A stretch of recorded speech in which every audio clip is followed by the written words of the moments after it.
السلام عليكم ورحمة الله تعالى وبركاته. مرحبا بكم في وصفات مجربة مع ندى. كنتمنى تكونوا بخير على خير. سمحوا لي اذا طولت عليكم واحد شويه. هنا جبت لكم معايا واحد الوصفه اللي كتجي رائعه ولذيذه بزاف بزاف، واللي هي كيكه في المول المحفور او كتجي على شكل تورته بلا كريم، كريمه الليمون او الحامض. بلا ما نطول عليكم ننتقلوا نشوفوا المقادير والطريقه. فرجه ممتعه. كنحتاجو 2 بيضات، كاس الا ربع ديال الزيت النباتيه، العبار هنا عندي بكاس ديال الشاي، كاس الا ربع ديال السكر، مع كاس الا ربع ديال الحليب. بالنسبه للحليب تقدروا تعوضوه بالياغورت الطبيعي، اما بدون سكر او بالسكر او بنكهه الفاني. غير من تستعملوا الياغورت فكتعبروا بديك الكاس ديال الياغورت هذاك، كتعبروا به كاس ديال السكر مع كاس ديال الزيت النباتيه وطبيعه الحال كاس ديال الياغورت. واذا استعملتوا كاس ديال الشاي فكتعبروا نفس القياس على الحليب مع السكر مع الزيت. كنحتاجوا واحد الخماره صغيره بوزن 7 غرام، واحد الساشي ديال الفاني، وهنايا عندي 2 كيسان ديال الدقيق، والدقيق كيبقى على حسب الخليط. هنايا عندي واحد قبيصه ديال الملحه، وعندي مغروفه صغيره ديال الخل الابيض. صافي هادو هما المقادير. في واحد الاناء ضفت هنايا ديك البيض مع الساشي ديال الفاني. بالنسبه للفاني تقدروا تعوضوه بقشور الحامض او قشور البرتقال، نتوما والذوق ديالكم. فكنخلطوا هاد الخليط مزيان مزيان. انا نسيت نضيف السكر، من بعد عاد ضفته. ضروري كتعملوه هو الاول، وكتبقاو تخلطوا الخليط حتى كيرجع يعني اللون ديالو كيتفتح وكيرجع مراغوي. وضفت ديك الزيت وخلط شويه، وكنضيف الحليب. صافي هنايا غنبقى نضيف الدقيق شيئا فشيئا مع ديك الخماره. الخليط ما يكونش ثقيل بزاف، يكون خفيف باش يجينا، باش الكيكه تجينا هشيشه. انا بالنسبه لي ديك 2 كيسان كانوا كافيين. صافي واخر حاجه غنضيفو هي الخل الابيض. هانتوما كتشوفوا الخليط كيف كيجي، ما كيجيش ثقيل بزاف، كيجي خفيف. هنايا بالنسبه لي انا عندي المول المحفور، عندي ديال السيليكون، ما توفرش عندي ديال الاخر ديال الحديد. فاذا توفر عندكم الحديد حتى هو. صافي انا كنعملو في واحد الصينيه باش ملي كنبغي نجبدو كيجيني ساهل في الجبيد. بالنسبه للقطر ديالو عندي 28 سنتيمتر، وكتبقى على حساب نتوما كيفاش بغيتوها. واش غليظه؟ انا ما كتعجبنيش غليظه بزاف. القياس هذا كيجيني هو هذاك في هذا المول. صافي كنزيد الخليط ديالي. انا دهنته بالقليل من الزيت، اذا عندكم ديال الحديد فكدهنوه بالزبده وترشوه بالدقيق. صافي ندخل الكيك ديالي للفران حتى كطيب.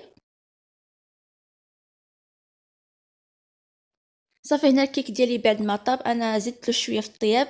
نورمالمون خصو ما يكونش هيدا محمر بزاف باش ما كيجيش ناشف. فانا سقيته عندي هنايا بالمناضه ديال الاغروم ديال الحوامض. تقدروا تسقيوه اما بعصير البرتقال، عصير الحامض، السيرو، اللي بغيتو. انا سقيته هنايا بالمناضه. صافي وكتسقيوه، ضروري تسقيوه مزيان مزيان باش كيجي لنا هشيش وكيشرب. انا سقيته مزيان لان زدت فيه شويه في الطياب، فسقيته مزيان مزيان. هنايا بالنسبه للكريمه فاحتاجيت 2 بيضات، هنايا قشور ديال الحامضه. هنا عندي 150 مليلتر ديال عصير الحامض، ما يعادل 2 ديال الحامضات اللي عصرتهم. واذا ما كملولكش 150 كتزيد القليل من الماء. هنا عندي 80 غرام ديال السكر، ما يعادل 5 مغارف كبار. وهنايا 40 غرام ديال الزبده، ما يعادل 2 مغارف كبار، والقليل من الملح. في واحد الاناء فكنطرب ديك البيض مع ديك القبيصه ديال الملحه ومع السكر. كنطربوهم مزيان باش كتجينا الكريمه كتجينا مهويه، ما كتجيناش هيدا كومباكت قاصحه. صافي طربتهم مزيان مزيان. صافي وكنضيف ديك قشور الحامض. انا يعني بغيت هاد الكريمه تجي فيها الحامض مزيان. اذا ما بغيتوها خفيفه شويه فما كتضيفوش ديك قشور الحامض. وكنضيف ديك العصير ديال الحامض وكنعملو في واحد كاسخول، وكنعملوهم فوق النار حتى ديك هاد الكريمه تختار مزيان. هذه ما كتجيش قاصحه بزاف، هاد الكريم ما كتجيش قاصحه بزاف بزاف باش ما كتقصحناش في الكيك، لان غنضيفوها سخونه ما كتقصحش بزاف في الكيك. صافي بهاد كيجي بهاد الكثافه هذه نتوما كتشوفوا. صافي كنطفي عليها النار وكنضيف لها ديك 40 غرام ديال الزبده صافي، وكنحركها هيدا حتى كتذوب ديك الزبده وهي سخونه. كنضيفوها على الكيك، الكيك يكون برد لنا شويه. بالنسبه للكيك ما عرفتش واش ذكرتها او لا، الكيك ملي تسقيوه يكون ضروري يكون سخون، ولا عاد تسقوا به يكون بارد. صافي هنايا ضفت ديك لا كريم وكنخليها في النيبيره تبرد مزيان. صافي هنايا بعد ما بردات لي، فبالنسبه للتزيين كل واحد والذوق ديالو. هذا انا عطيتكم فكره، ولكن كل واحد تقدروا تخليوها هيدا، ترشوا عليها غير قشور الحامض، تعملوا عليها شويه ديال الكوكو، يعني نتوما والذوق ديالكم واللي متوفر عندكم في المنزل. انا توفرت عندي الفواكه فزينتها بالفواكه. هنا عملت شويه ديال الفريز، عملت الكيوي، عملت التفاح، كان عندي العنب حتى هو متوفر عندي عملته. وكتبقى الذوق ديالكم الحريه تعملوا اللي تزينوها باش ما بغيتو. بالنسبه لهاد لا كريم تقدروا تعملوا كذلك اي كريمه عندكم مفضله، الكريم باتيسير، الشوكولا، اللي بغيتو. ان شاء الله دابا نتقاسم معكم بزاف ديال الوصفات بهاد الكيك المحفور. وكذلك تقدروا تعملوهم فرديين صغار. ان شاء الله يا ربي نتقاسم معكم هادشي هذا كامل. فانا الكريمه المفضله عندي هي كريمه الحامض وكذلك كريمه الشوكولا. ان شاء الله نتقاسمها معكم في شي فيديو. صافي انتما كتشوفوا كيف ما زوقتها. وهنايا غنزوقها كذلك عندي هاد الفواكه هذه الصغيره كانت عندي مجمده اللي عملتها من الفوق.